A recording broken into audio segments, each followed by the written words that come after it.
সরস্বতী পুজোর দিনের বাকি ভিডিও নিয়ে চলে এসেছি। হাওয়া টাওয়া খেয়ে আসার পর পিহুমা রেডি হয়ে গেছে এখানে শাড়ি পরে। তারপর চাকদার এই অকারণ অসম্ভব ভিড় কোনো রকমে ঠেলে ঠুলে এখন আমরা যাচ্ছি পিহুমার স্কুলে। টোটোতে উঠে পড়েছি, টোটো করেও সেই একই অবস্থা, রাস্তাঘাটে জ্যাম। কোনো রকম আমরা এসে পৌঁছে গেলাম পিহু স্কুলে।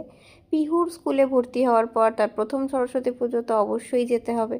সুন্দর করে বেশ সাজিয়েছিল চারিদিকটা। পিহু এখানে তার বান্ধবীকে পেয়ে একটু মজা করছে। সব স্টুডেন্ট তার গার্জিয়ানরা এসেছিল। এখানে বিভিন্ন ক্লাসের বাচ্চারা তাদের হাতের কাজ বিভিন্ন ক্রাফট করেছে, সেগুলোই সাজানো রয়েছে। এই হচ্ছে ওদের স্কুলের সরস্বতী মা। তার সামনে দাঁড়িয়ে আমার পিহুমা।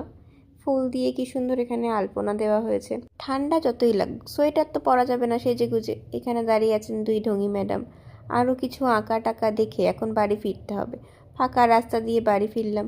পিহু স্কুল থেকে যেটা খাবারটা দিয়েছিল সেটাইও খাচ্ছে। এই দয়ালু মানুষটা আমাকে সন্ধ্যেবেলা 1 কাপ চা করে দিয়েছিল। আমাদের পাড়ার ঠাকুর দেখে নাও। আর বাড়ি এসে দেখি ইনি আমার জন্য অপেক্ষা করছে। টাটা।